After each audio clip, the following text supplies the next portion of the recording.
Good morning, Soraya. Good morning, Jeff. Today we are welcoming back a couple guests. Absolutely. We're welcoming back not only Petrified Max, members of Petrified Max, but we're also welcoming back our good friend Howie Cohen to talk about a new release. And maybe two new releases if we want to count the single. We have to count the single. So yes, two new releases. Damn, pandemic be damned. Exactly. And we're going to be talking about the year gone by. So, Jeff, let's get it started. Hi, this is Soraya. And this is Jeff. Our podcast is called Paisley Stage Raspberry and Rhyme, a podcast where the two of us play music that we like and share anecdotes and background about the tunes. We hope you'll join our conversation. And without further ado, agruviar. Let's get groovy.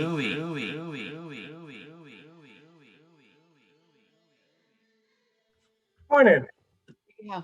Good morning, everybody. Good morning. I don't know if you can hear me. Absolutely, Vitus. We got you. What about you, Howie? Here and see just fine. Gorgeous. Beautiful. Right.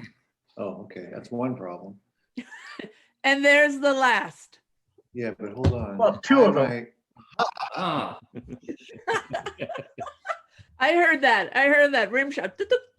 Where the did you hear me say, where the fuck is the fucking this and fucking that? Look at all those guitars just slammed in a corner. Good God. You know. That looks like a tour ready to happen back there. Could be.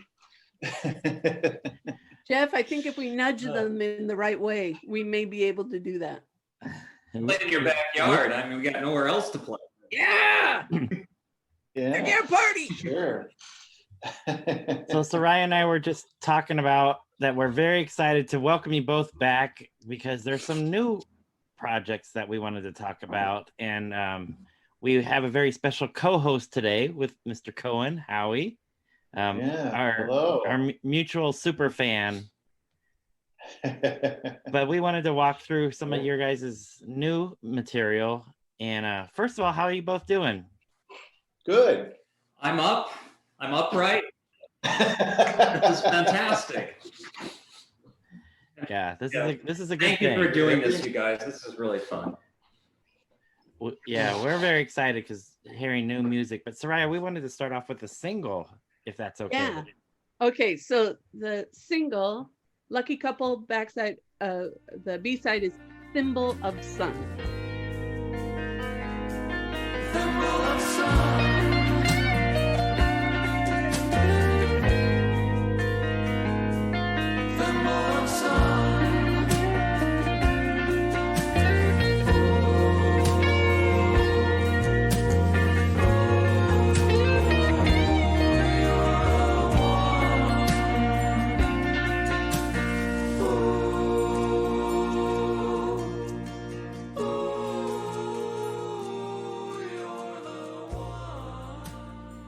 Okay, so I've got to ask, the B-side, tell us where that title comes from, because that's a little bit of a tongue twister for me, Thimble of Sun.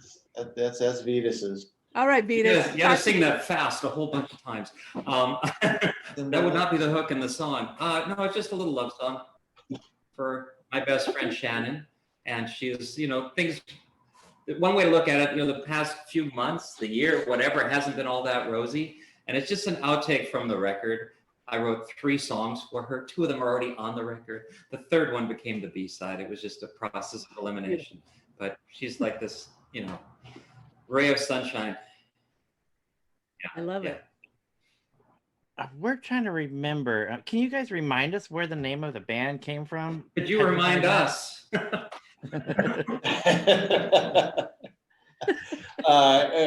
I've done some visual art over the years, and I had a piece called Petrified Max. It was a photograph, I think, that reminded me of a Max Ernst painting called Petrified Forest. So I called it Petrified Max, and when we were searching around for a name, I was just desperately going through anything I could think of, including old titles of works, and that one popped out as a possible band name. we couldn't think of anything different. I love it. And a lot of the promo things that we're seeing online use the Get Smart characters. So that's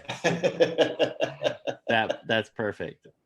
You know, Another we were Max. both in a band that made a very poor choice of handle when it came to search engines and the internet, which obviously was not something that was on the horizon.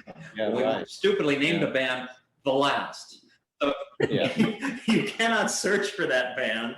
And I think it was Danny Nolte posted, footage or whatever you call it, of himself searching for his brother's band, The Last, and not being able to find it with Google or anything. It's very frustrating, and it's high speed. You cannot get to the band, The Last. And humorously, when they were getting ready to reissue Look Again, and all of a sudden, which music is involved, all these people that would have nothing to do with us for years are like, okay, we'll put this out. And they come up against 7 other bands called The Last are on Bandcamp, okay? So there are other 7 bands that made the same mistake we did, stupidly.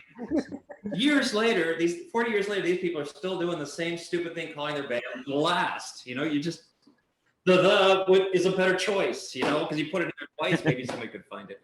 Anyway, enough of that. Petrified Max, we show up. Yeah, but and so the point was to come up with something that would jump out in a search engine and wouldn't get lost. Joe once said the only band name worse than The Last was All. Oh my gosh! Yeah, I wouldn't even. Again, another bunch of friends. You know what would also be difficult for a search engine, and if you changed your band name every time you played.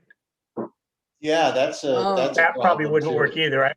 I think somebody was going to do that. I can't remember who. Sounds familiar. Vitus, I think you're the guilty party here. I'm afraid so. Yeah. Well, that's okay. Yeah, well, for 10 years, we were trying to make it in the music business. We wanted a major label to put out our record. By the time I quit that band, I wanted to do just the opposite. I want to make sure that we weren't wasting our time trying to get the attention from people that wanted nothing to do with our music. So we just, there's no attempt at a commercially viable product here. That was the Trotsky, motto. Yeah. Let's fail. Yeah. Let's fail, everybody. Come on. Yeah. No pretense. Well, And one of the main videos, Vitus, didn't you insult MTV at the end? Yeah, he did. Yeah, you'd have to go back and look at it, but it's a good way not to get your music ever played on MTV. all right, Jeff. We're searching that down. We're searching that down. Yes. Yeah. Unless Howie already knows of it. Not off the top of my head. My favorite Trotsky videos are the ones where somebody else took some completely unrelated video and set it to the music. So That's usually Vitus. No, those really cool ones are by somebody else. The Russian black and white film futuristic movie set to Mar Vista bus stop is just brilliant. That's Yeah, I just posted that today. Oh, that was somebody else. I don't know. All right. Let's fail. Yeah. Yeah. So the Lucky Couple wasn't the only release that you guys put out in January of last month. We also have the full-length Year Gone By that was released at the end of the month, and I believe physical copies are going to be sent out this month. This week. This week, really, yeah. I've got a bunch over here, yeah. He's the man. So you guys, you must be feeling very productive during this time, because within 12 months, there's a single and 2 CD releases. Yeah. We didn't have to play live. We are, yeah, that's the thing. There's nothing else We to were do. banned from John Frank's basement because we obviously carry the virus. So it was just going to be Wally and I doing stuff, John and I doing stuff, and people didn't feel safe with the virus and stuff. But Johnny Bell has a few people in the studio, keeps a close wrap on things. We take good care of ourselves. The 3 of us go in there, and it's usually first takes. We spend some time gumming around with background vocals and fixing guitars, but basically everything on those 2 albums is the first take. And the songs are new songs, except for the one last song. Everything else is a new song that we come up with. We figure out this is the arrangement. We go and we just track it and then make it work. And we recorded about 15, 16 songs for each of those records. And we took the 10 that stuck, and then we had some little bonus track to bring it to 11. Nice, nice. Love So it. I did want to mention it's the same lineup, you three. So Vitus, Wally, and Danny Frankel. And then you return to the same studio, right, with Johnny Bell that you did for Charlie Drove North. So, I mean, that was such a success. Why not do the same thing, right? Right. I love working there. I love working with Johnny. And, you know, he's a really, really good bass player. He plays whatever instrument you want. He can play it. He understands the arrangements. He understands what we're doing. He's a big fan of the whole SST scene, you know, that inspired him. And you walk in and you realize you're dealing with someone that, you know, loves Mike Watt, loves Husker, Meat Puppets, all that stuff. We speak the same language there, but he also knows all the 60s psychedelia stuff. And, you know, he would be part of this roundtable discussion here, and he'd fit right in. It's a similar taste, similar inspiration, and just a good knowledge of all kinds of pop music. Love working with him. So going in there is like hanging out with old friends, and the recording process is natural. And we don't go in there, okay, we're going to do this record. We just go, let's try these songs out, Wally, and it's very organic. So was there any difference between recording Year Gone By versus what you did with Charlie Drove North, or pretty much? Well, the process was the same. Musicians were the same. We didn't call in anybody extra this time. So it's a little more stripped down. No cello, no banjo, nothing like that. But other than that, yeah, the process was pretty much exactly the same. I'm not remembering any differences. We had guests on the first record, and the horn arrangements were important. And we met that guy through Johnny that played a wicked banjo and made that one song really cook. That session was great fun. But the second record really is just the three of us. And Johnny himself filled in some stuff with hand claps and played an organ part and did little tidbits here when we needed someone to help us complete an arrangement. So it was a self-contained unit. And, you know, if Johnny Bell were available, we could play this stuff live because he's an excellent bass player, and we could get all the parts and actually make these songs sound really good as just a four-piece. Obviously, there's other people we can talk to, but playing live is something that we're really looking forward to. And we need to figure out who's actually, you know, willing to embarrass themselves and go on stage with us and play this stuff. But really, really want to. And when COVID dies down, we have to figure out what the Trotsky guys are going to do. But for me right now, this kind of comes first, whereas that's gone to a head. And there's so many recorded, album tracks by Trotsky that are just sitting at Johnny Bell's right now. And at Johnny Bell's, we're working on the remix. We've got it all transferred and baked down, and it's just hours and hours of stuff. The Baby album, we're doing that one right now. And we're working on the first set of recordings by the last, and it turned out that we had 84 tracks to sift through. They're mostly different songs, but that's the Dissected Cats record that we're working on, which is the original She Don't Know Why I'm Here. All the stuff before the single has all been mastered, has all been transferred and baked and transferred by David Nolte, and that's at Johnny Bell's as well. So there's a lot of surgery going on right now. I don't know what's going to get finished next, but every now and then when we go down there, we feel like, you know what? John and I have a new song, so that stuff on side one of whatever it is going to wait a little longer today. We're going to do this. Yeah, so we have a lot of things to do. It's really fun. I'm here watching Jeff and Soraya just go, wow, like I am. As Oh, I you heard, too, and it's Howie. like, okay, Don't this is hide about from that. Petrified Max, but I think I just heard 3 more podcasts. Well, it begs the question now, John and Vitus. Are you telling us there's even more Petrified Max that we can expect? John's writing, Well, and the problem is I got to try to keep up. Yeah, we're in the writing stage now, and yeah, I mean, I don't know. Well, we probably have 7 songs kicking around if you add up everything. Wow. Yeah. Pandemic be damned. Yeah. It's time to go play live. Just, It really is. Yes. Yeah. We're yeah, ready. yeah. So that's the thing. It is just going to be a timing thing. I mean, if I don't know. To me, it looks like live music is still a long way off. You know, and if that's the case, then we'll have an album full of songs ready to go record in a couple months. And I want to do a Christmas record. probably do that. If you just want to do a Christmas record, a whole album, or you have just a Don't know. song? A Just single, whole album. an EP, an album, I don't know. But I have all these tunes that would lend themselves to a weird, warped holiday music.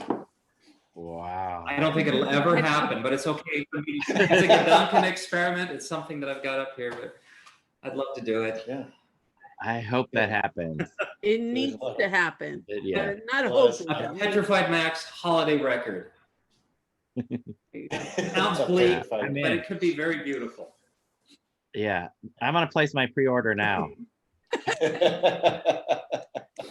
All right, Soraya, what do you say we walk through these songs? Yes. So for our listeners who very obviously got Charlie Drove North, one of the great things about the band is we get to hear a lot of different things. And in this album, especially, we're hearing a lot of different sounds and influences in this one. Let's start off with Sipping the Moon. The angels were dreaming,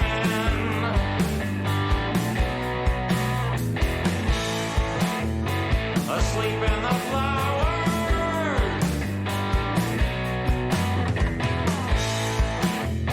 Oh, Charlie was scheming,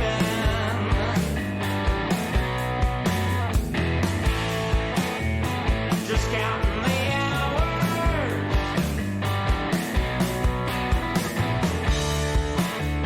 Sipping the moon with a straw,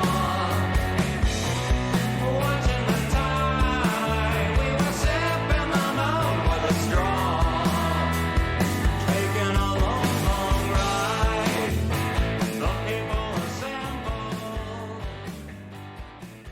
So to whom do I credit Sipping the Moon? Vitus or John? That's me. That one's me. And speaking of Charlie, right? Is this Charlie's mentioned in this song? Is this the same Charlie? No, you know what? I was ripping off Jethro Tull. He admitted it. He admitted it. What's that song? Vitus? Locomotive Breath. Locomotive. The last used to play that that's- live, by the way. Speaking of being embarrassed, we used to do that live. Yeah, I love that's that a great song. song. Joe Nolte did that. Yeah. But I just played a little Yeah, keyboard yeah. behind it. That's one of the only songs where I really had a feel in mind that I wanted to go for, just because we didn't have anything like that. And I started with that Flame and Groovy song, Slow Death. And it's in the same key. So I kind of started with that and thought, well, how can I kind of rework that feel? And it ended up being a lot slower and a lot different. But that was really conscious musically. And then lyrically, I never have any idea when I go in, but it ended up just after tossing around some lines, it ended up being about not the pandemic so much, but about that year and just sitting around watching the world fall apart and not doing a goddamn thing about it. And that was all. That one was really done in my head when we went in. There wasn't a lot of messing around with that. I remember going in, had the solo all worked out. Everything was finished, except for the background vocals, which I never have any idea about, and that's always all Vitus coming up with that. And first take, Jeff. First take, okay? Well, that is the first take, yeah. But all the guitars, John reworked those. And the vocal and the melody line, the lyrics, all that was nailed down in John's head before he recorded it. So I was just following orders. Yeah. I can imagine John. I remember seeing This Is It, the Michael Jackson movie. I think that's what it was called. And Michael had everything in his head, and he was just telling everybody in the studio, "This is what you're doing." And he's not playing the bass, but he's like, "You're playing this," in his head. And I can just imagine John. All right, Vitus, you're doing this. John, no cymbal there. Vitus is exaggerating a little bit, because usually with the vocals, well, Vitus sings everything so far. I'll put a scratch on it, and the melody does get improved when Vitus actually goes in and sings. So that it's not quite as regimented as it sounds. But it also just depends on who's playing what, and on that one, I just ended up playing everything. Great opening track. I think. Fantastic. I don't think there's anybody else on there. Yeah. Not that one. There's no one but the three of us on this record, and a touch of Johnny Bell. Right.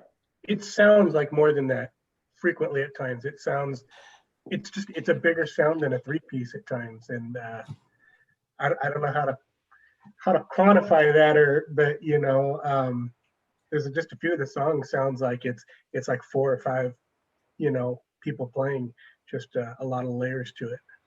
Yeah, there's overdubs of guitars and there's multiple vocal tracks. Right.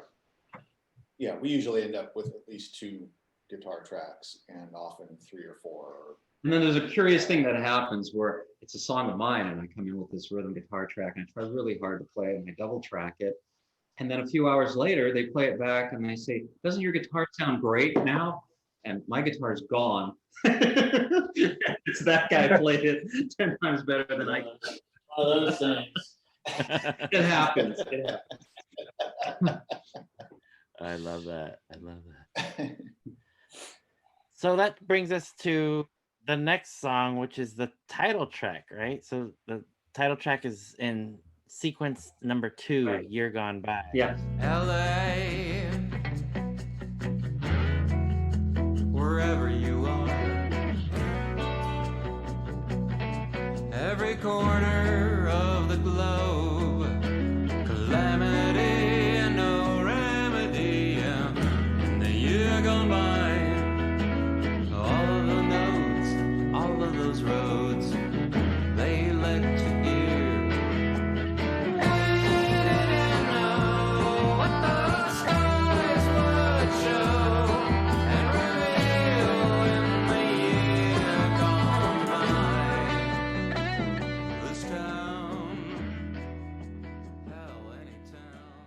Just ripped off of this. This is what I'm listening to right now. That's backwards. That's nice. Anyway, this record is awesome. Albert King, and it sounds a lot like where John Mayall got their stuff and where Peter Green tries to sing. Like, has absolutely nothing to do with the other song that we came up with that has almost the same title. But it's like part 2 of what John's first song was about. Everybody sitting in front of their TVs and watching stuff fall apart. Mine is just lamenting that the year gone by isn't that great, can't be fixed, but the next year's going to be better. And we wanted this to come out right at January 1st, but the recording was finished in December. It just couldn't come out any faster than it did. And there's nothing profound in the lyrics, but it's a cute little song. Not strong enough to start a record, but it's the tag on it to Sipping the Moon. So does this theme run throughout the CD? I think there's a few songs that stray from the theme, just because they were songs we recorded that had nothing to do with that. The one that obviously has nothing to do with Year Gone By is Walgrove and Rose. It's about the old Lyceum studio where John and I used to live, and people would do emergency landings with their Cessnas in the front yard. That was kind of a wild experience living there, and it was just a recollection of that. It has absolutely nothing to do with the year 2020. So it's an oddball. But most of the other songs, there's a few of them, especially the Ending the Days. They're about, the year of pandemic and weird political strife. Yeah. So Howie, you're up for track number 3.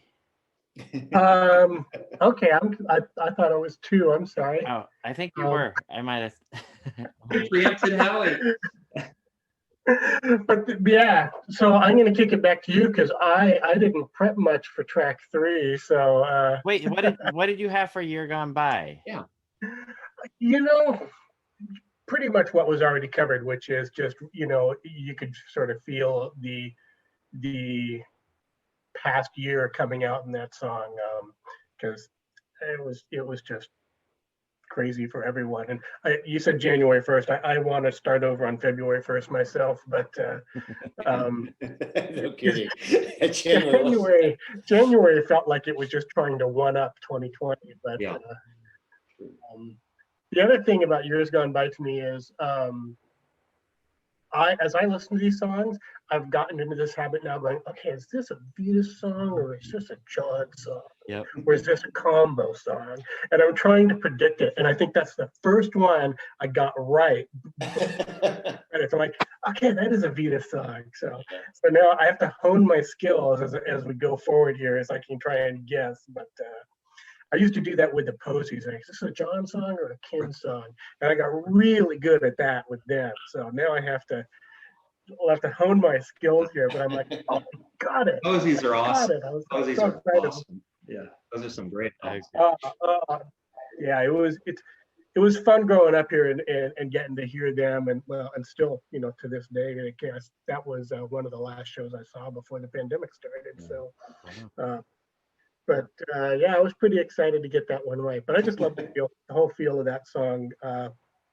And to me, you mentioned super fan, so obviously I'm a big Trotsky Ice Pick fan, and some of the sounds on some of the tracks here really just kind of take me back to the feel of some of those songs as well, which obviously to be expected. But Years Gone By is probably more so than some of the others. And then the B-side on the single, Thimble of Sun, does the same for me too. Feels a lot like some of the older Trotsky Ice Pick songs to me as well.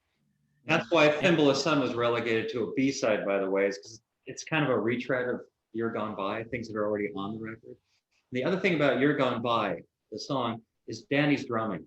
How at the beginning, he's just barely thumping on the drums. And then when he comes in full, for me, that is just like the release of all his tension in the first half. And then we get into singing about the next year is going to be better. And the drums are full and happy.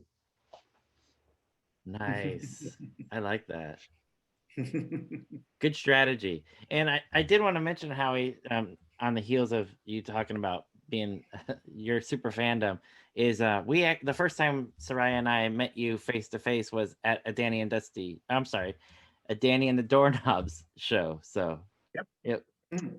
Yeah, we'd conversed online in the Facebook group, in the Paisley Underground group, quite a bit, and then the last 40th anniversary show was announced with Danny and the Doorknobs and the Zeros and the Alley Cats, and I'm like, I got to go to that. So that's a long trip for a show for me, but bought my plane ticket and headed down there and got to meet everybody, which was pretty wild, and a bit of a dream come true to me to meet Vitus in person and to meet you guys. It was really fun. Really nice to get to meet you there. Thank you for making the trip down. It made the day really fun. I very much enjoyed it. Yeah. And Soraya grabbed a set list for me and mailed it to me. So I've got my memento. I have to frame that so I have something on that blank wall behind me. And I think right after the show, didn't you head right back to the airport to get back? So I headed right back to the airport and went back. Yeah, I woke up in the Seattle area and flew down there and went to sleep in the Seattle area. So a jet setter. Yep. One of the best photos was Howie holding like a small child, the album.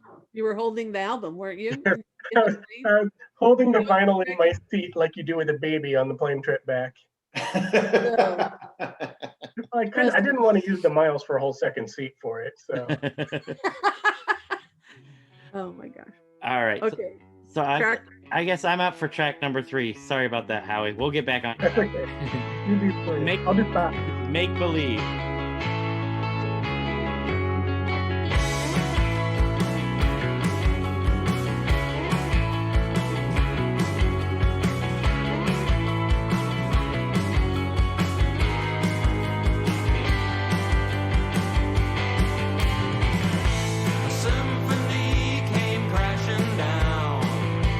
Squeeze a grip in one eye.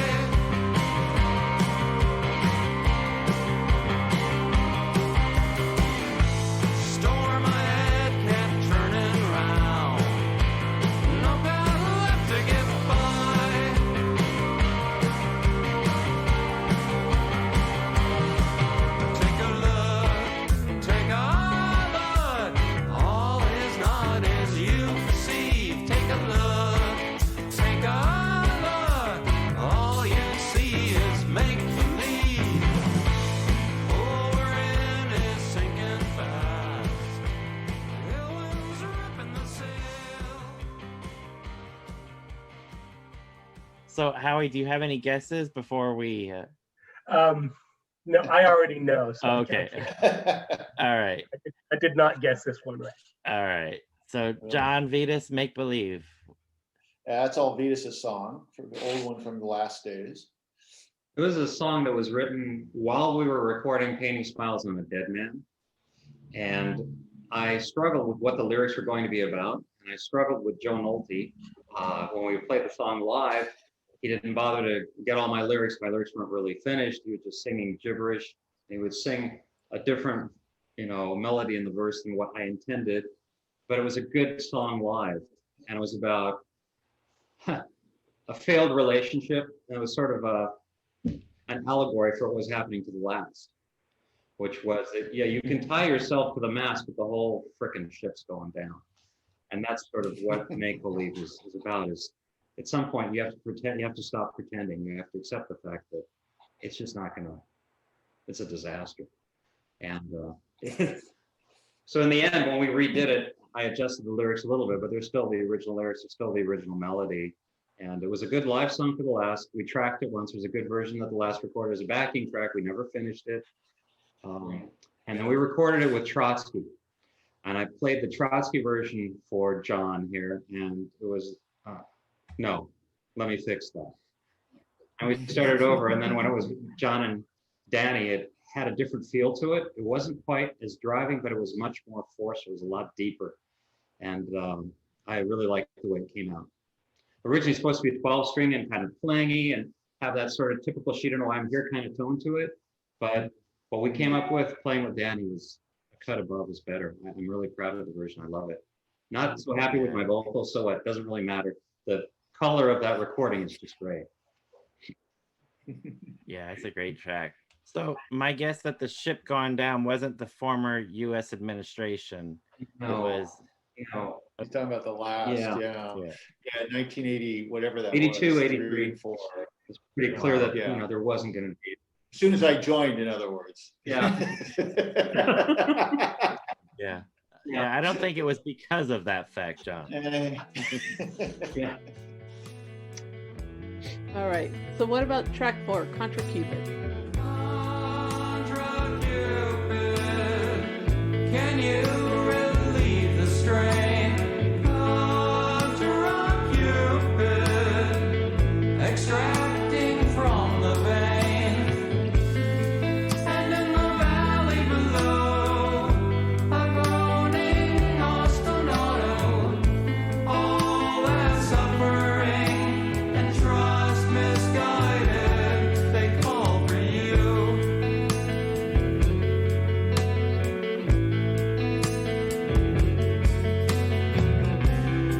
The reality is stark. Another near miss off its mark.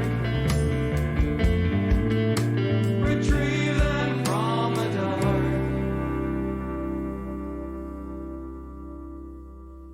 Yeah, we wrote that together. I don't know how much we want to get into the details, but the chord pattern, the arpeggios were John's.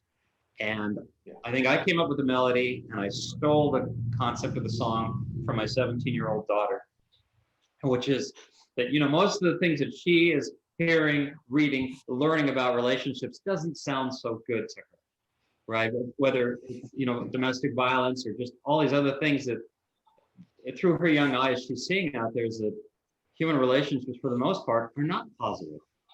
And she was asked to write a term paper, and it's some English class where the professor thinks it's going to be wonderful to write about a superhero that they get to invent. And her superhero has 0 powers, and he's a janitor. And all he does is pick up the arrows that have gone awry that Cupid has fired into people and ruined their lives and sent them into horrible relationships. He goes around and he retrieves the arrows in the dark. He can't see anything.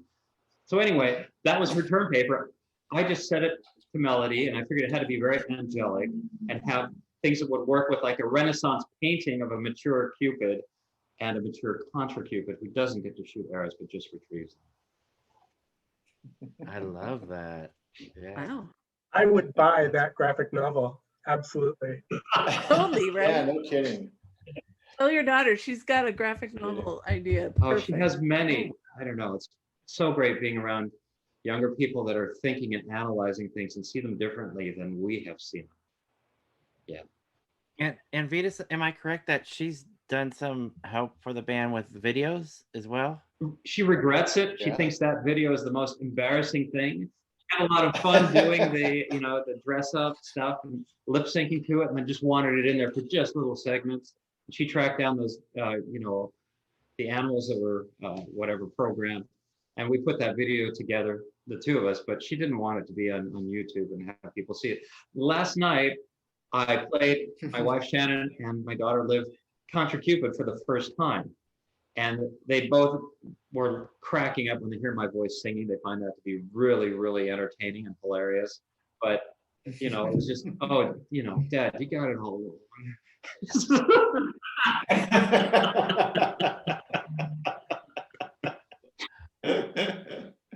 What are you going to do? We're fans of your voice, Vitus.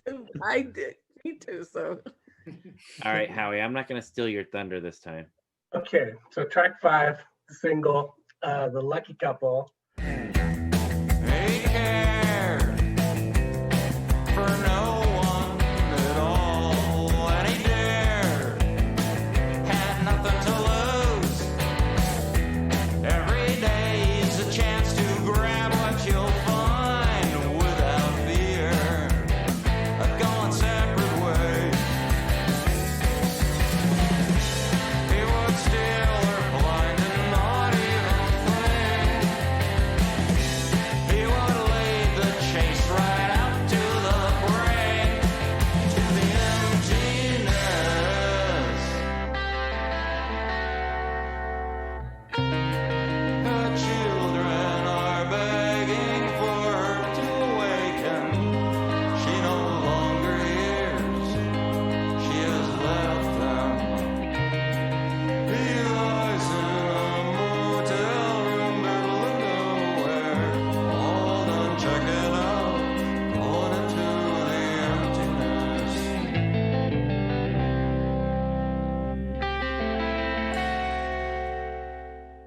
First single off the record, which is great.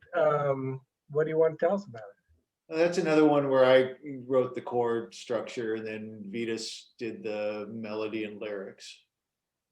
I don't remember anything in particular about coming up with those chords. In fact, I can't even remember the song right now. Oh yeah, I remember that song.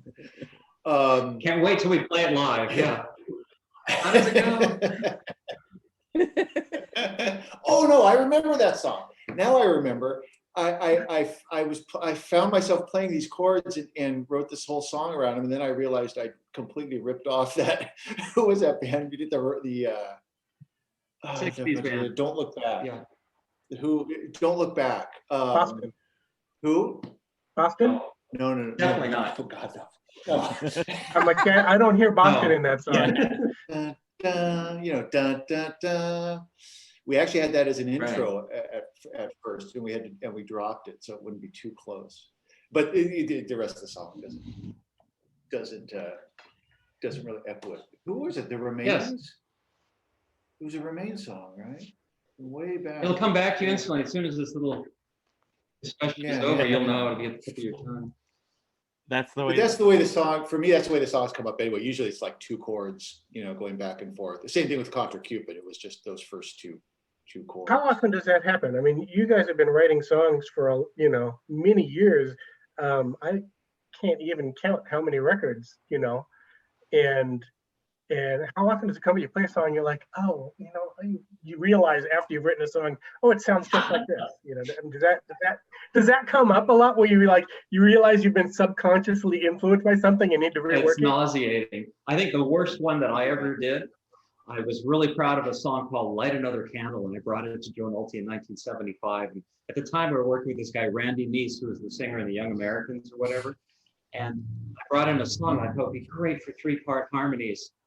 And Joe Nolte said, "That's great. You just wrote The Sounds of Silence." No one's ever heard it.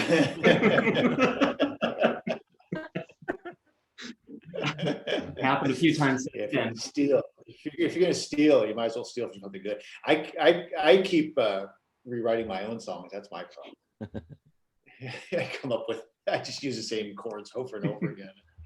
I mean, there's only so many chords out there, right? Yeah, that's true. Yeah, that's true. Although we're trying to do something about that. You know, getting back to this being the single, this was a song that I think both John and I was just a song that we liked, that worked out fine, but it was not one of the standout tracks. Whether it should be on the album or not wasn't really clear to us. We were trying to figure out because we were going to be late because of the press time it takes to make a CD. What song to pick? And you guys helped us pick that one because we were all set to do, you know, Sipping the Moon or whatever. We thought that would be the strongest song, but the reaction seems to be that the most memorable song on the record so far, people are saying that the single was the right pick. The guitar intro to it just grabbed me too. I mean, it's just one of those songs where you're a couple bars into it and you're like, oh, this is great, you know. Yeah.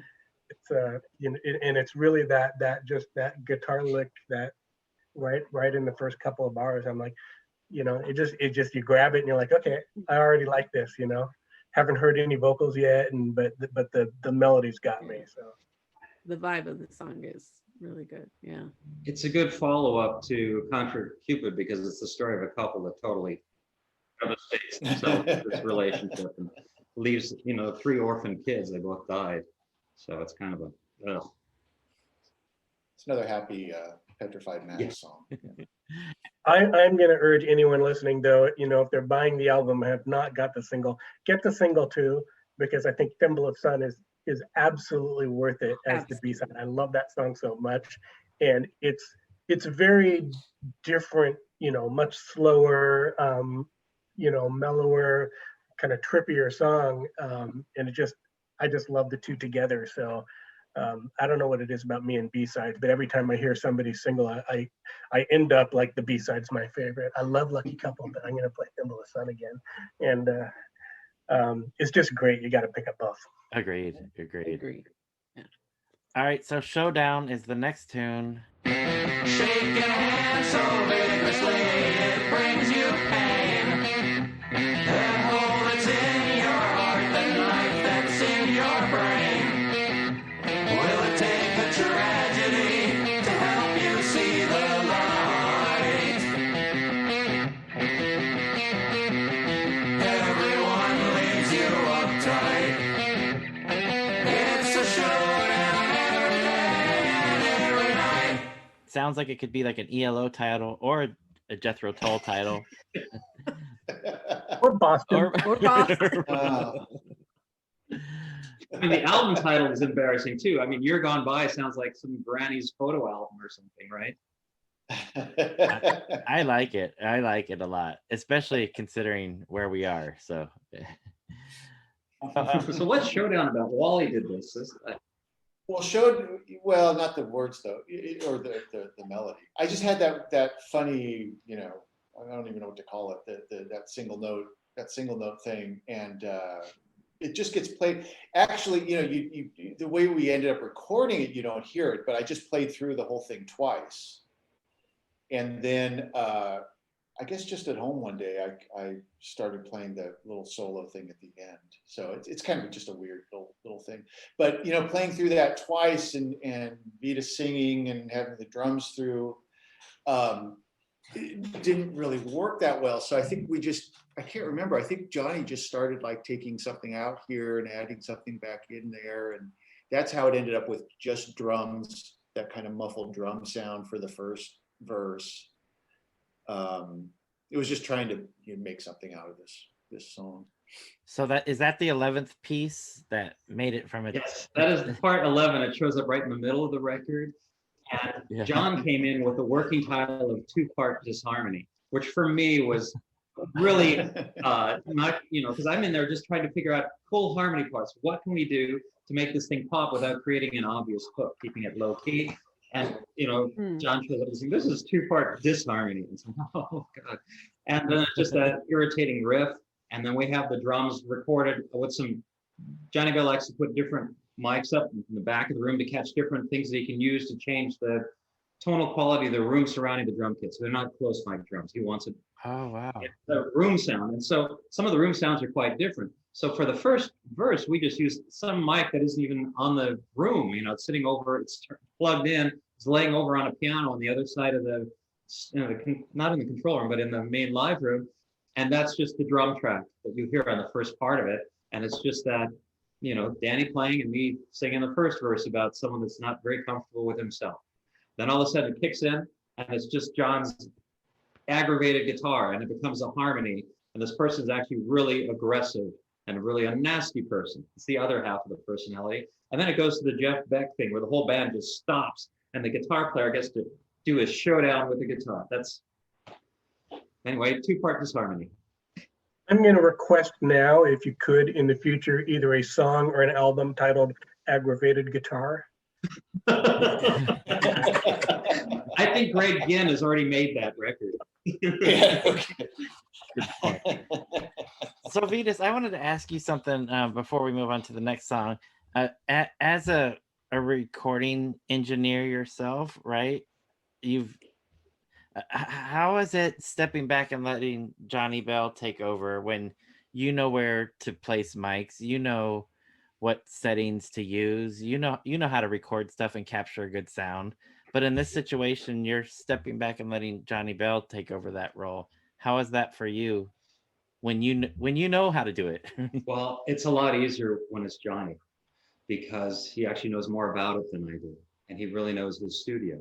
It's very difficult when you're in, a $500,000 studio recording Look Again, and the engineer is an idiot, and the guy that's producing it doesn't even want to be there, and then you're realizing everything's done incorrectly. When you're working with Johnny, it's really clear. I don't second guess it. I started, when we first went in to record some Trotsky stuff at the very beginning, I was like, how are you miking that? You're gonna make sure that mic is 100% out of phase. You got that figured out. And I quickly learned that I would be way out of place saying that because this guy is technical, he's a musicologist, he's brilliant, and he makes it so easy for us. So I don't even look at what he's doing anymore. And I think just about the music, I don't think about the technical, and it's because I'm so at ease with his amount of experience and his diligence. He's really on it. The guy's brilliant. That's great. I was curious about that. Yeah, no, I feel so comfortable with him. And there were other engineers. There were 1 or 2 other engineers that were really cool. But then we had an experience at this place that was called the Music Box. I call it the Music Sock. Well, it just smelled bad. Everything about it was bad. And we went in there and the idea was to record 1 album in 1 afternoon, play the record from when you put the needle down till you pick it up at the end of side 2 was all going to be recorded in 1 straight take. And it was called Carpet Bomb the Riff. And everything was wrong with that. Whatever. Johnny, it's great. I don't have to second guess. Wow. Sounds like a minimum technique with that one, right? That was, yeah. I took the Minutemen and had their tunes down and they worked with Ethan James and they nailed it. They made some great records. We made a real clinker. There's some good tracks on there. Yeah. But it's because what was happening, it wasn't the band. They just sound awful, but it was all the sound guy's fault in the control room. yeah, I'm sure that was. All right. So can we talk about Allgrove and Rose? Which has nothing to do with Year Gone By, right? True, and it could be years gone by because it's just lovely memories. Sure. She found a hypodermic needle, but she says you lost in her yard. She's got a gun, she knows how to use it, keeps it loaded just for you. Landing gear at Denmark, wing up in a tree, fuselage in traffic and the pilot's on the curb, having an ice cream. Here comes Judge. That was, we moved out of a garage that Gary Stewart had rented for us on a street called Lyceum Avenue. And we bought, we pulled our stuff together and got a down payment to buy this horrible house at the corner of Walgrove and Rose, right below the Santa Monica Airport. And we over soundproofed this garage with a storage room, and that became the new Lyceum studio. And we recorded a bunch of SST stuff there and great memories. But the neighbors didn't care much for us.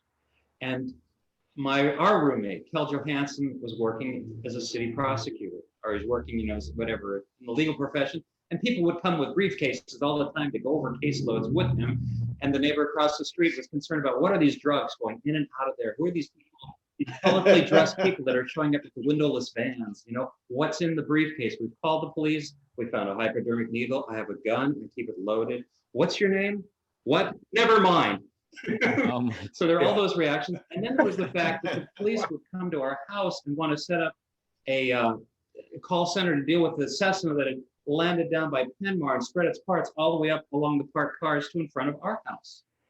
And the pilots always walked away from these crashes.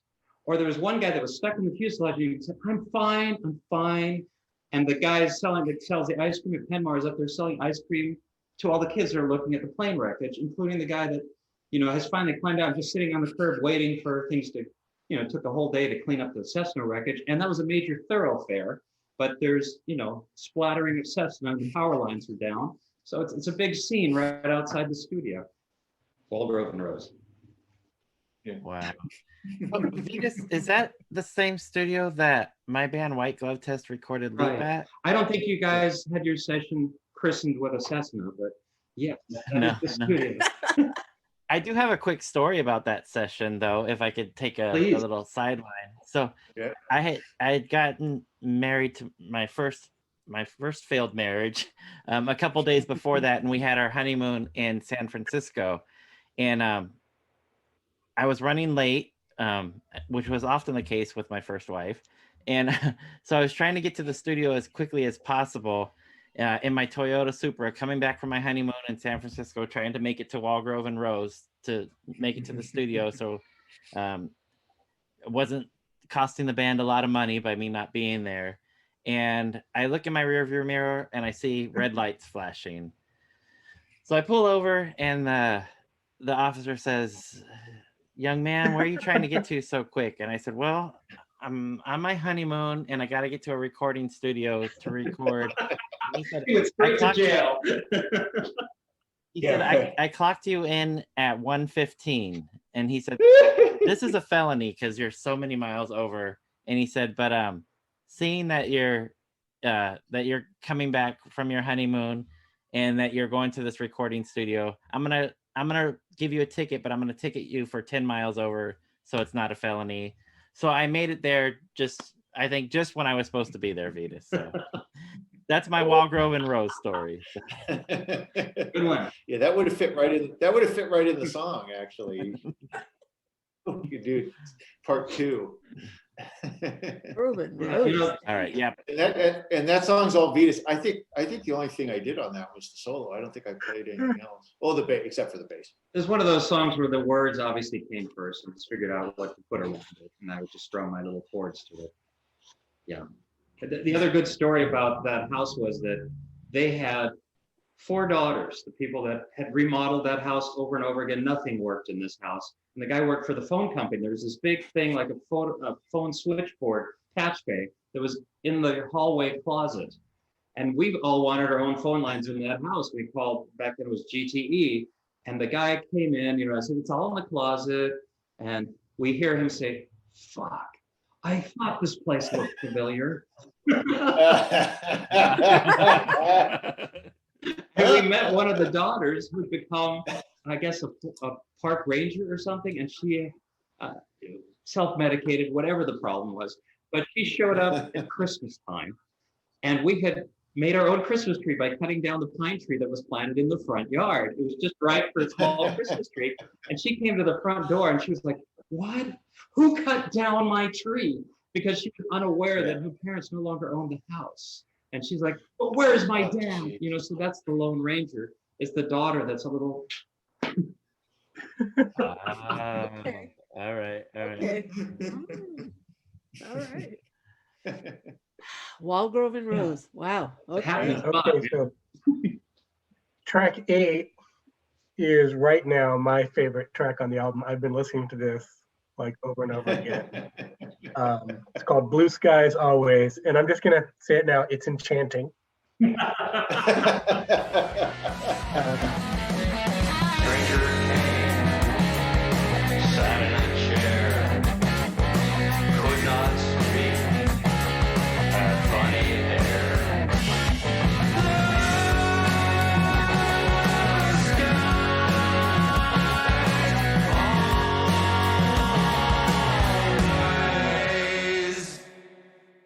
That was enchanting. I'm trying to think of what this reminds me. It to me, I feel like some sort of 70s arena rock feel to this. And I keep trying to think of like, what band does this remind me of? And I can't. And it's probably just a bunch of them jumbled together because I can't place it. But I could picture watching you like in 1979 at the Seattle Center Coliseum with the place packed playing this song. Sure. And I love it. So and then I'm really curious as you kind of take us through the song, just about the little vocal snippets before and after, because you talked about doing these in one take. And obviously I'm referencing that saying it's enchanting, but I love that part about the song, the little voice before and after the song, and kind of want to hear about that. Well, that was just spontaneous, Danny, he's introducing the song and then saying, that it was enchanting afterwards. That wasn't planned at all. It's great. It's just kind of thing, you find later, those kinds of things I don't even listen to. And then, you come back the next week and you realize that somebody has said something. And Johnny has found a way to tweak it because it's recorded off the snare mic on the drum kit to try to make it sound like at least it was, intelligible. But all the amp buzz, the rattling snares, everything's on that. So at the end, he says, "That was enchanting." You hear all this racket that wasn't in the mix. I love those happy accidents that end up on record. Yeah, recording with Danny is really, really fun. Yeah, it's not just a musical experience. There's something about him. He's just. Yeah. He exudes fun, pleasure, and spontaneity. How did the song come together? Well, it was my chords. I think the first album was the same way, where I had maybe 4 or 5 songs that I thought would work, and then 3 or 4 that I thought, I don't know, maybe Vitus could make something out of this. It doesn't really necessarily sound like it fits in. And that was one. And it's not too much like Black Sabbath, but yeah, I was thinking of all the, the bands that I listened to. I didn't go into it consciously, but to me, it's kind of like all the bands that I listened to when I was a dumb, 13-year-old. Although I have to say, I do love the Paranoid album, except for that stupid Iron Man. I think it's just a wonderful record. So I was just thinking of that kind of stuff, and then brought it in, and it doesn't take any time to record something like that. So just wondering if Vitus could make something out of it. I was just really blown away when he came in with those with the lyrics and melody. Yeah, Vitus has some very unique melodies that I think really make any band that Vitus writes for stand out for sure, and this song is no exception. So the harmonizing on the vocals on the chorus too are just perfect on that song. That's really what kind of makes it for me too. It's just the vocals on the chorus. Just love it. Agreed. Yeah. So the spoken part, the top of it, I wanted to sound like "Fork in the Road" by Neil Young. I know it's not one of his greatest songs, and I think it's one of his funniest videos where he's there with the little plug-in thing, plugs into the Apple, and he's complaining about digital downloads or whatever it is. But it's the way that he does a Neil Young rap that inspired me to want to try to do something like that. It doesn't quite work. It doesn't fit with what inspired Wally's chords or whatever, but it added a certain breadth to the song. And the song really is just about being bullied as a little kid in elementary school. Whatever. There's not much to the story there. It's just a certain sound and feel. There's a lot of just pent up anger that's hidden underneath all that. I love it. So one of the longest tracks is track number 9, Quentin's Stroll, clocking in over 4.5 minutes. One of the wow, not your normal pop song.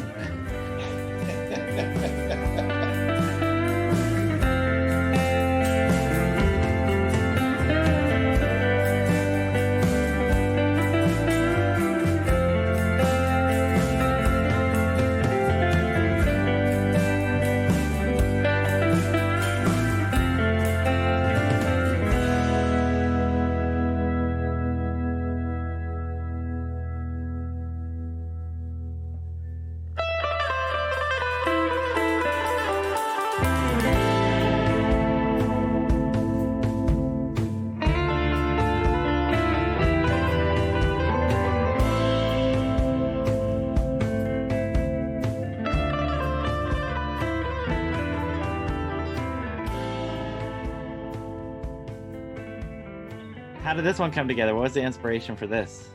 When I didn't play any music for 25 years or something, and when I started again, I'd been listening to a lot of surf music. I would have it on in the background when I was painting or whatever, and so when I started, I thought, that might be something I would want to do. So I wrote, several songs, and that was just one that was kind of hanging around. It was a little bit better. The songs weren't very good, but that one was fairly decent. So that's it. And it was really easy. I had all the parts worked out, so it was real easy to just sit down and do, whatever. There were 5 or 6 guitars by the time you get to the end of that. And it was all worked out. I did my own little demo of it ahead of time. So that's all. It was just a real quick thing to throw together. So Wally, when you record that many guitar parts, do you switch between the guitars to get different tones? Yeah, or just pickups, because that Strat that's back there, hidden in the rack, it's that actually has a 10-position selection instead of the usual 5 on a Strat. Oh wow. Yeah, it's something they did for a while, and I don't think many Strat owners really liked it very much, because some of the positions are real muddy if you just go to them from your usual settings, but if you tweak things right, they sound really, really full. So sometimes I'll use that guitar and just change the settings. It can be changed pretty radically. Or you change amps too. Like I've been recording tracks around here, and I've got like 5 amps, and so that can make a big difference. I go from that thing, which is a Vox style. It's a handmade amp, but it's a Vox style amp, and then it sounds real different from the little Princeton that I have. Okay. So yeah, so usually when we double track something, we'll usually change something up, and then the Les Paul that's back there sounds even different. And then Johnny Bell has an old SG in the studio. It's actually a real old one. Is it a Vitus? Is it a 68? That's earlier than it's that. Just, oh Jesus, it's just gorgeous, and that sounds really different than anything that I have. Plus, it has the flexible neck. Yeah, it's like, I didn't know this, but when you see Townsend, kind of doing this, he said, I saw some interview. He said he would actually tune it out of tune, and so he could pull it into tune. Wow. Yeah. That's crazy. Which if you watch I watched Woodstock recently, and he is doing that, and I guess he got sick of it and just threw the guitar. So he bends it into tune. He bends it. Yeah, he would tune it just slightly out. So I guess it would give that sound where it's like slightly flat, right, and then coming up into and it allows him to release that. It's like a whammy bar when he likes tension off, but he's bending that against his body the whole time, and then it's in tune when he can kind of feel that. Imagine how loud it is in front of his high watts, but he knows when he's in tune, and he knows when to drop it and to do crazy stuff, and he can bend it forward. And when you pick up Johnny Bell's SG, it's like, oh boy, I better, it feels like it's going to snap in half. Is his balsa wood, But Wally can play the thing. I stay away from it. Nice. Well, you do have to be careful. I mean, the first time I played that, I was pretty thrown, but you just can't manhandle it at all. Yeah. Whereas that Les Paul, you could just throw against the wall. Yeah, Nothing's going to happen to it, except for the G string. That was always go out of tune. Yeah, for sure. Soraya, sorry about that little. No, music. because it's appropriate. So let's hit track 10. Get the guitar. And so after 4.5 minutes, we go to under 3. Get the guitar. Okay, so what came first? Words, arrangement, or melody? What? Concept came first. This is about guitars, actually. It's inspired by a Blake Edwards movie, The Party. Oh. And there's an inebriated waiter in that's staggering around in that indoor fountain in a modernist home. And Shannon and I, one of our favorite lines that we quote occasionally is that guy when he's told, they tell him, get the guitar. And he's like, get the guitar. He goes over there Frankenstein mode to get the instrument. So in the middle of the pandemic, we're not playing live, but I've seen this guitar that I really want to buy.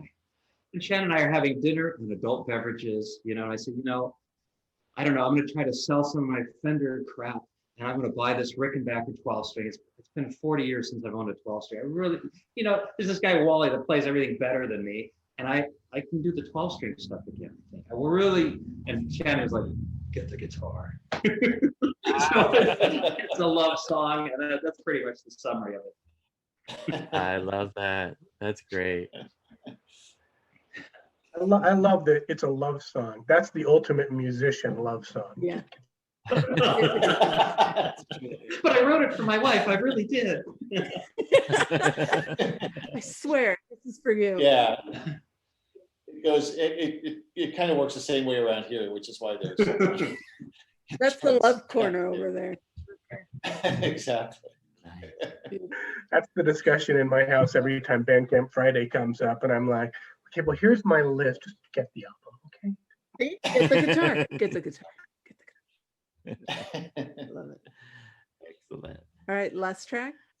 So the days on here, it beats Quentin Stroll here by 2 seconds. So the longest track on the album here is 4 minutes, 33 seconds. All of the smiles are frozen in place. All of the words are floating in space. All of the signs will soon be erased. Even the clouds are running in place. Even the dead are leaving no trace. The days.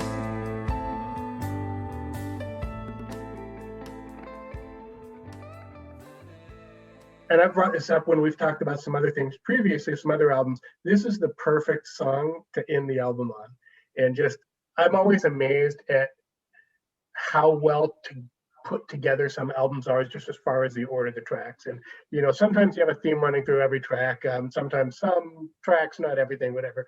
But, that first track on the album and that last track on the album are always kind of the most important for me as far as getting you into it and getting out of the album. And I'm one of those people that tends to listen to an album all the way through most times rather than hitting a track here and there. So I love that feel of going through it. And this is like, it's perfect.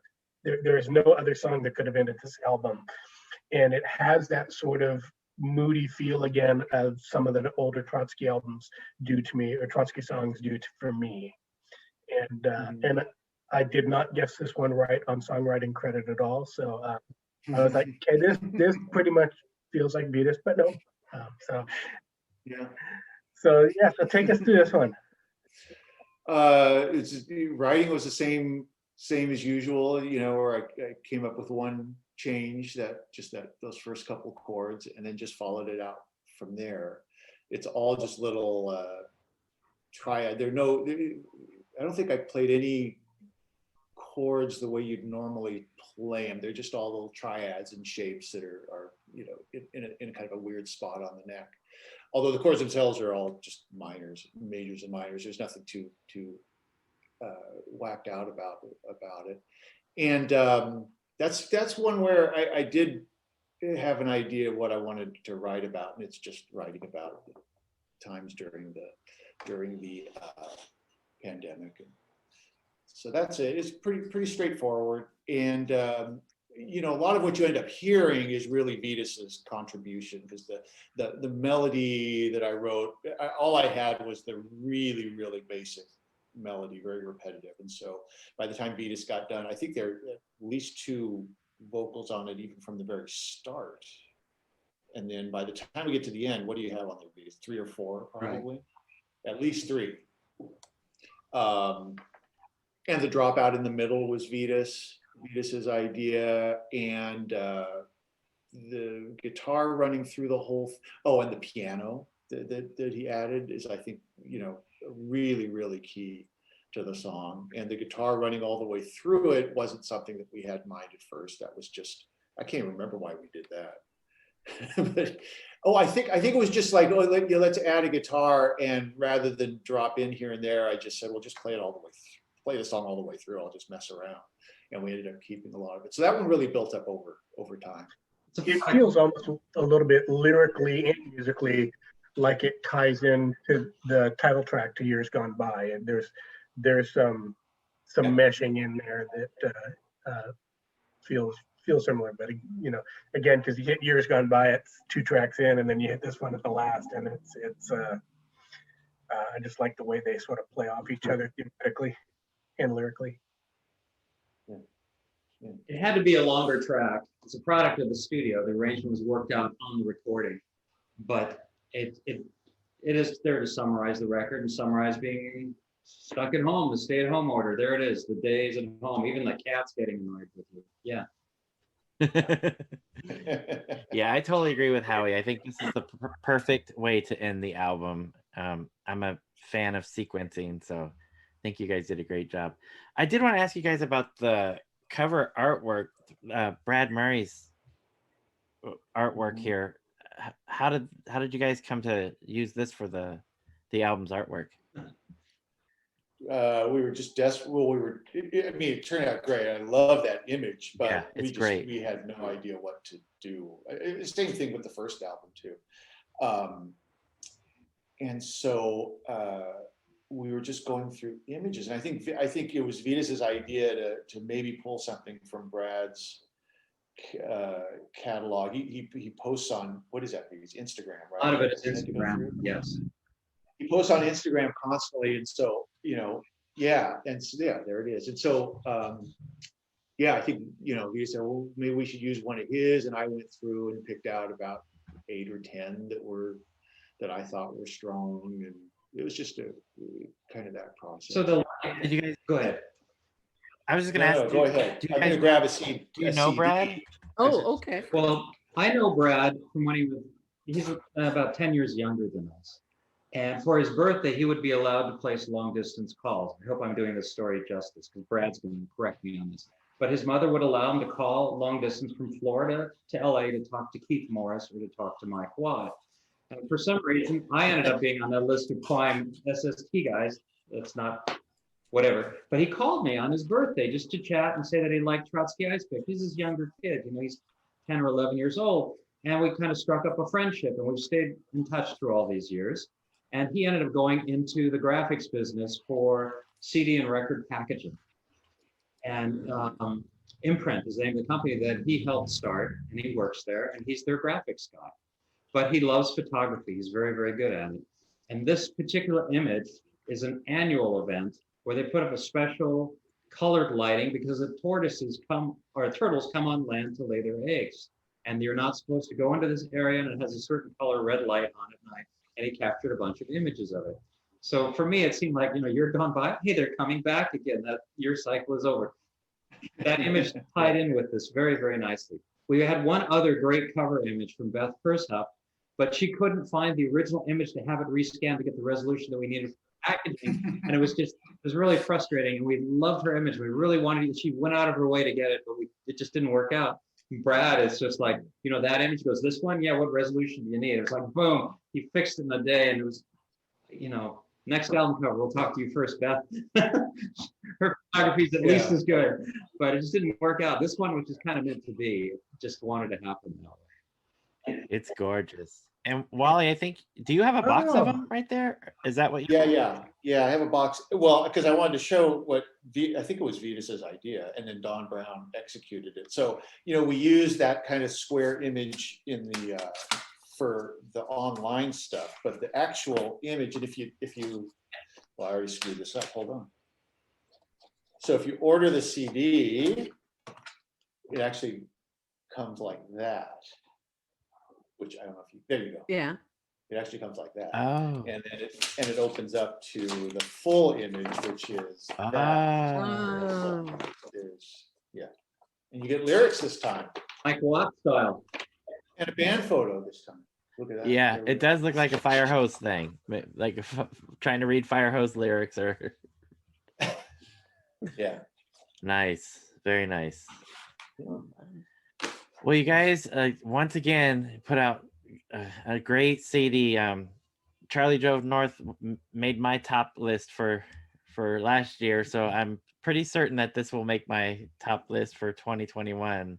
And I'm really thankful that you guys were agreeable to coming back and talking to us and walking through the Thanks. songs. Thanks for having us. Howie, thank you for participating too. That made it extra cool. That's great. Yeah, Hey, this was fun. I'm just here as a fanboy, thrilled to be asked. So I'm glad you had me on, and it was really fun. You bring a lot to the discussion. It's really good. Thank you. And you, I got to share a funny Facebook story with you guys while I have you here. I'm in a little group called Northwest Demo Tape Society. It's about as niche as you get, people, and most of them is just people posting pictures of cassettes of no idea who that is. But there's some interesting Northwest bands in there. But somebody from a club in Spokane called 123 Arts posted like 5 pictures of boxes full of cassettes they had received from bands just trying to get gigs at the club.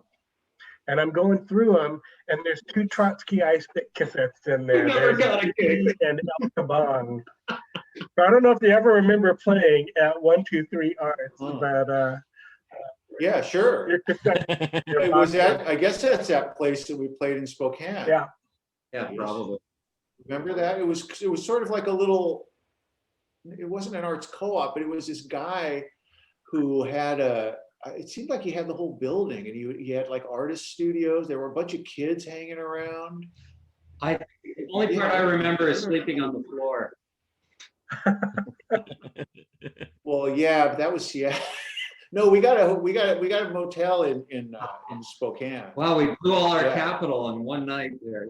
Yeah, exactly. We got a motel in Spokane, and we ended up at this bar where they were making beer behind a curtain. and so the guy talked us in drinking beers, and then he brought us all around to tequila because Hunter Crowley had made such a spectacle of himself when we came into the bar in a good way. Hunter was always friendly. Hunter always walked away from a gig with about 10 new friends. We could do a whole show on Hunter. So yeah, I remember that. I remember that place really well. Wow. It worked. We got to. That was fun. Yeah. I don't know. There's not very many people in this group, and I'm like, well, Trotsky Ice Pick. What's that doing in Northwest Demo Tape Society? And there you are. We were everywhere.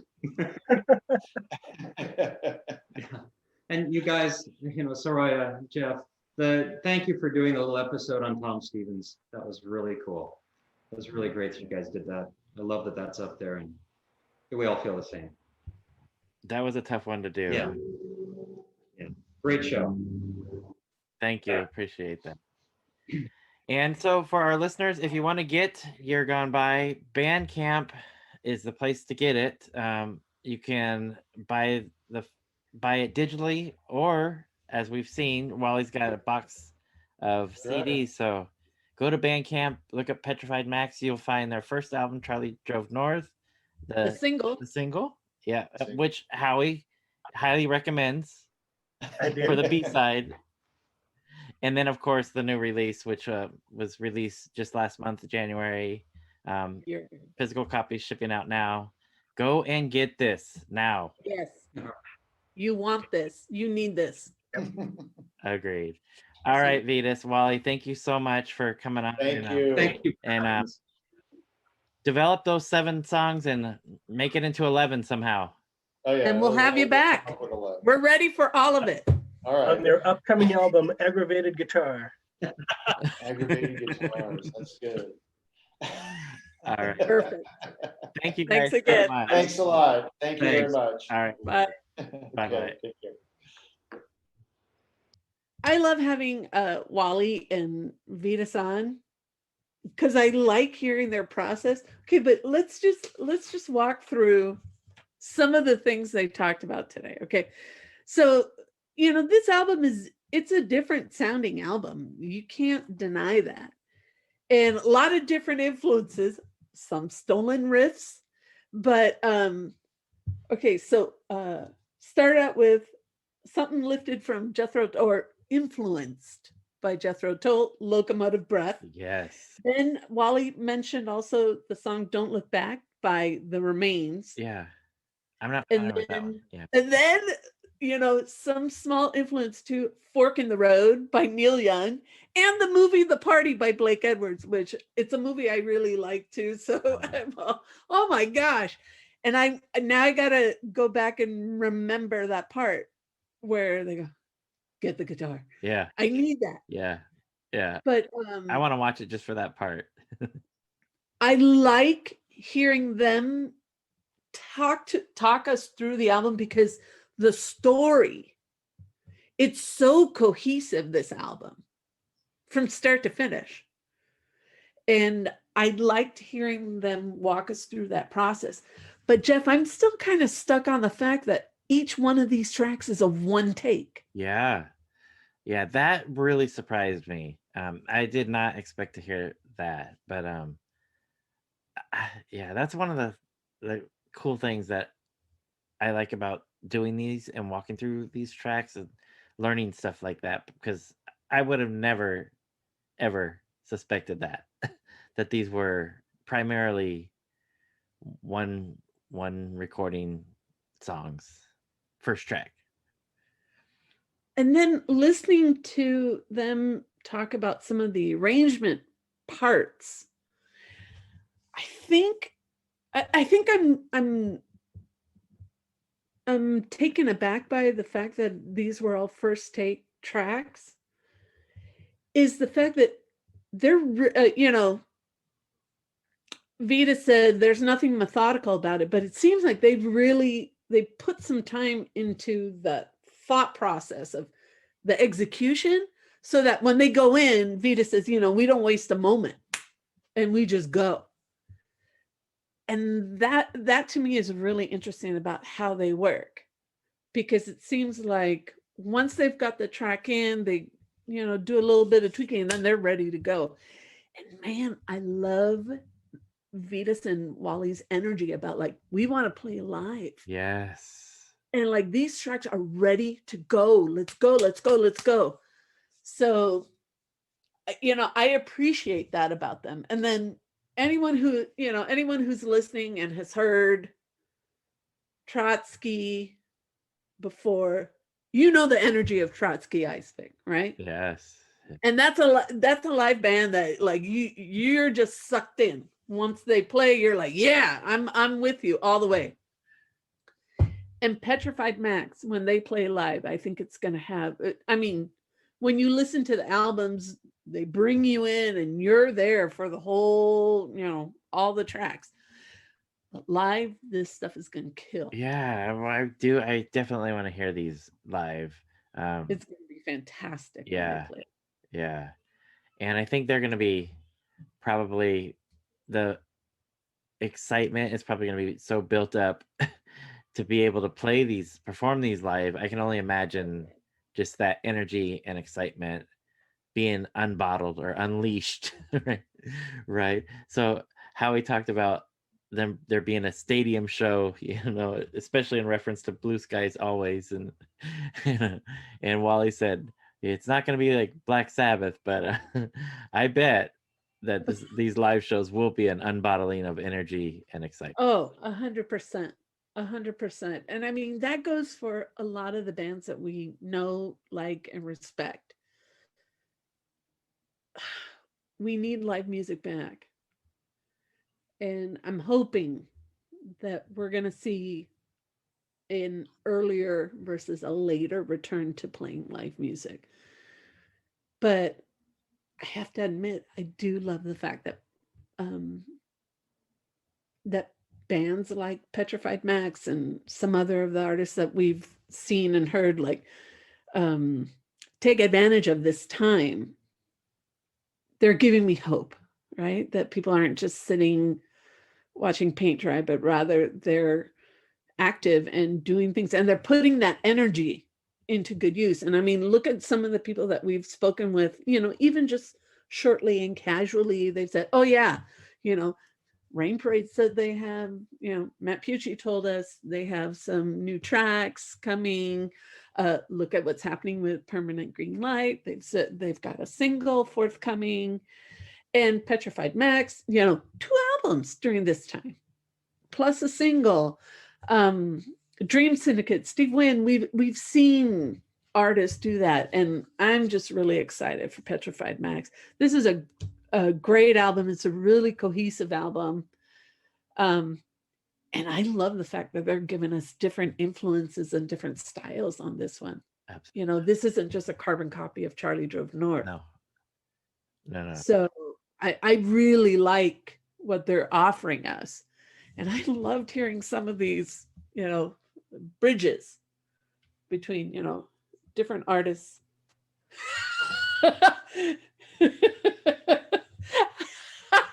Is this thing on? Well, hello, my friend. No, we wanted you to be here for the end part. And I'm like, where are you going? No, you come back, get your guitar and come back. Get your microphone. Get your microphone. Get your mic. No. But you know, we were just talking about one of the things that we 100% agree with you is that this is a really cohesive album from start to finish. And the story is fascinating. And then we were just kind of fangirling about the part that this is all first track. First take track. First take on all these and there's songs. some, there's some other guitar tracks and vocals layered on and whatnot, but first take, wow, what a great sounding album done in one take. That's pretty amazing, isn't it? Yeah, It's almost to be expected with people with, I mean, they have such a long history. All these bands, all these albums they've put out, they're really good at this. And just when you look at their prolific songwriting, because this is our second Petrified Max album in a year. Plus you had a Trotsky Ice Pick EP, you had a Trotsky Ice Pick album, you had a Danny and the Doorknobs album, all within 2 years. You know, they just keep writing and putting out great music, and I almost kind of expect them to go into the studio and have this down to a science. Go in, one track sounds great, layer on a couple guitar and vocal tracks, but it's not too surprising that they can go in there and do that in just one take. Yeah, it actually surprises me just knowing how Vitus is, but I think listening to what Wally was saying, with at least with some of his basic tracks, it sounds like he really had an idea of what he was going for going into it. So I guess with that thought in mind, it's not that crazy to have these first take recordings, but I just imagine Vitus just sitting in a studio just working and working them. That's how I see it. So that part surprises me about Vitus, and these songs are great. I mean, this is another great output by the band. And yeah, it's, you know, I think you can almost kind of hear when they were talking to that on some of the songs that Wally wrote, that he kind of knew what Vitus would add to it, you know. And then the same thing the other way on the songs that Vitus wrote, that he knew what Wally would do with the guitar, and they had that in their head already, and don't really have to do too much explaining, like, here's the chords I wrote and now you do something. They know, it's kind of this chemistry that just happens, and it comes out as a great song, you know.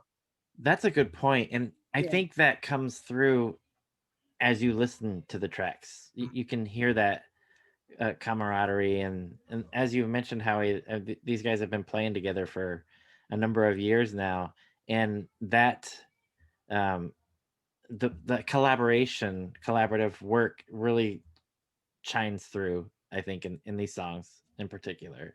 You know, I mentioned the Posies because I've been listening to them since they put out a cassette made in their basement, which is a long time ago. And they've put out a ton of albums together. And it's, you know, for the most part, it's John and Ken. And over the years, I can listen to an album and I'm like, that's a John song, that's a Ken song. I'll always get that right. They're very distinctive in how they write.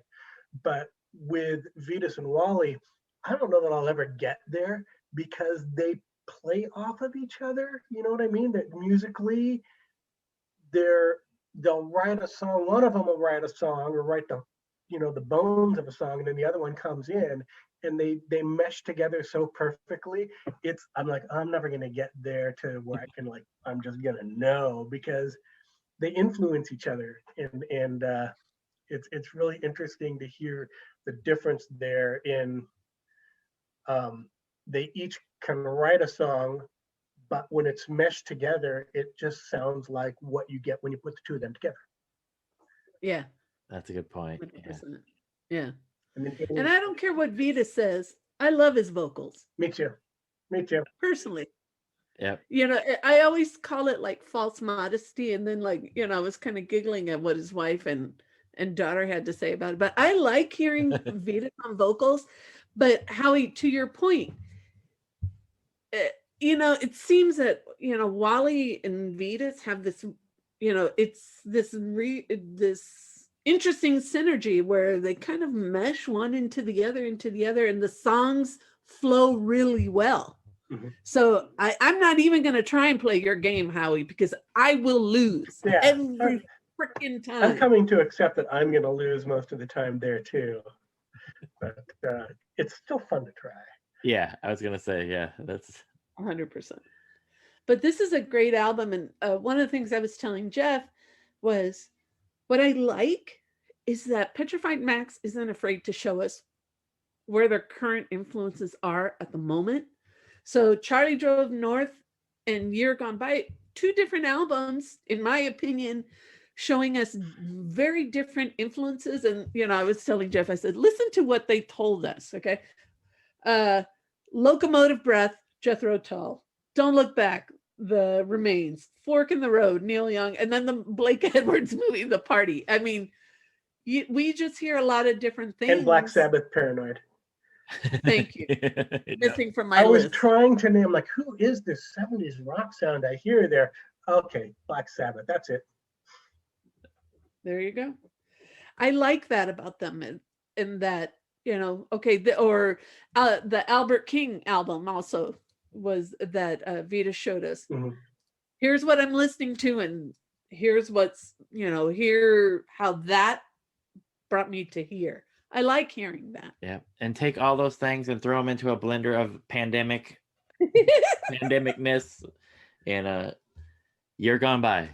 I think the next year or two, we're going to get a whole slew of post-pandemic albums from people, themed. It's going to be interesting to hear all of it that comes out. But this is the first one for me where it's okay, Year Gone By. I know where I'm going with this record already from the title, and right. Everyone has their own pandemic story, but this there's a lot of commonalities for sure to them, and this record, you can feel it in those songs. And Howie, what do you think? I was telling Jeff, after listening to this album, the three of us have heard this album, a few times by this point. This album is going to kill live. Yes. These songs are going to absolutely rock it.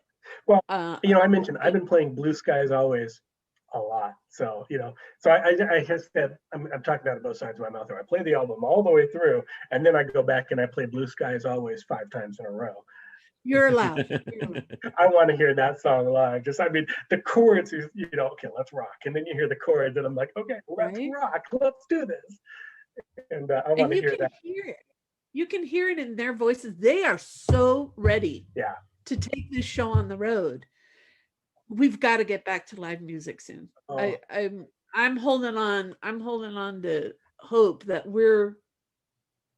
we take that turn, because so many artists that we've shared on this show and talked about have new music to share. So, I'm thinking about this post-pandemic reality. I think it's going to be, I don't know. I think it's going to be pretty music rich. Yeah. At least in artists that we follow. But I love hearing that Petrified Max, that Wally and Vitus, that they're not just sitting and waiting, but they're really kind of taking the moment and giving us. And then the fact that Wally's got 7 more songs. Yep. And he just kind of like said it nonchalantly. Oh yeah, I got 7. I'm like, wait, that's 3/4 of an album. 3 more and then we're set. I love it. But plus, then they talked about all the other stuff they were working on working on the old Trotsky tapes and the last songs that were unreleased. And I'm like, holy cow, how much music you guys going to put out here in the next few years? It's going to be pretty rich, and then hopefully on the road, and we get to hear some of this stuff live. Yeah, I tried to contain my excitement on that part, Howie, but thanks for calling me out on.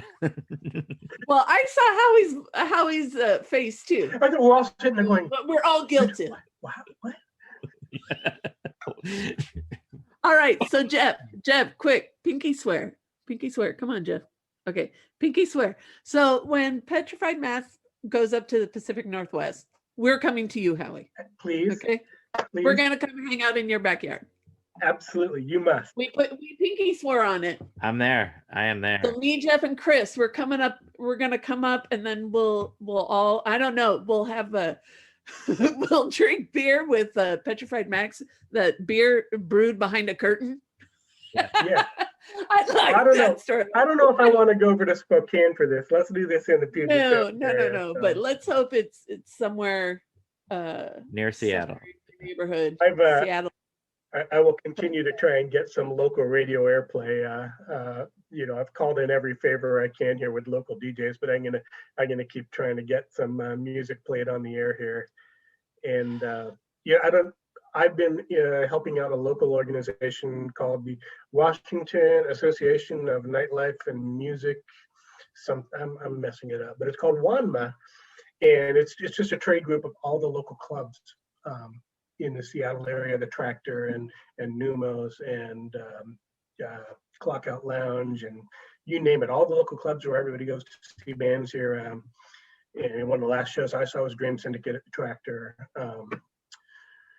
And they have there's no money, there's no income, and they have leases and they have electric bills and they have skeleton staff they have to pay, and it's getting pretty dire. Unfortunately, the national bill finally passed recently, the Save Our Stages Act, so that's going to help everybody across the nation, but there's thousands of places that need to benefit from that funding. So the local group raised money, and I worked with them in my workplace, and we sold their apparel and face masks and stickers in our stores. And we raised a little over 10 grand for the local venues to help pay the bills. That's just from my stores, let alone all the other donations. So it's great to see all the clubs banded together. And so now there will be places for Petrified Max to come and play locally. So. Howie, forgive me. Would you mind sharing with us? Is there a link? Are you still looking for just individual donations? Yeah, the local link is keepmusiclivewa.com. So KEEPMUSIC. I'm sorry. Keep Music Alive. Keepmusiclivewa.com. Got it. We're going to share it on our page. Cool. And here in California, a number of individual venues have been also thank you so much. Have been also raising funds, and like in Northern California, the Starry Plow has done their own, and I've donated to their campaign personally. But yeah, wherever you are across the globe, because we do have international listeners too, support these venues, and when they're looking for help, I think as fans and listeners and music buyers, that we need to keep these places open so that we have places to go to, because Lord knows we've got time to make up now.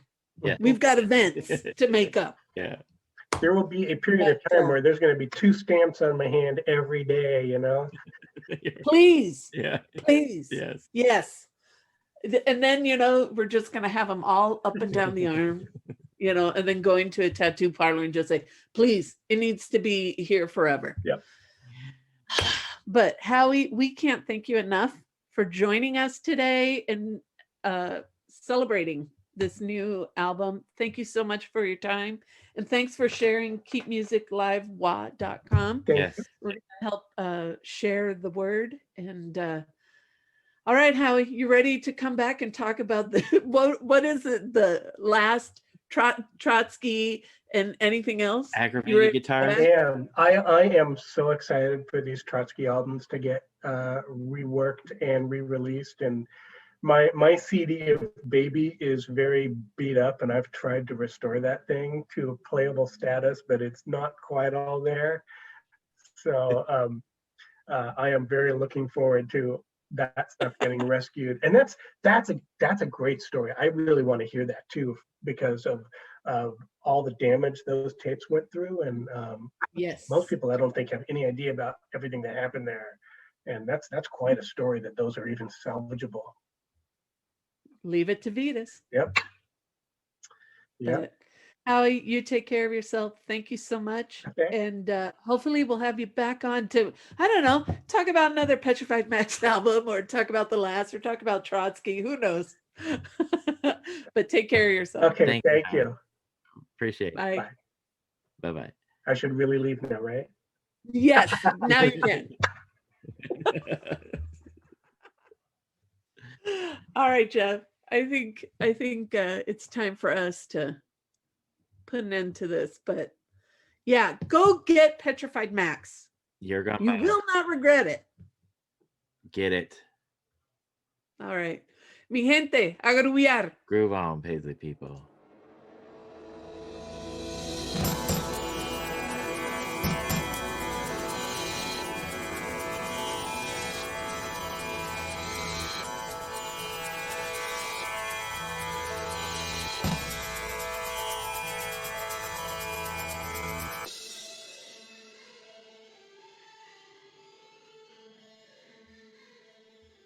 Wait, we lost Howie. I was hoping that Howie would stay, but Let me see if I can get him back. Because I wanted to do some final processing with him. yeah, that would be great. Click, click, click, and they were gone. I was gonna say, Howie, don't go anywhere, but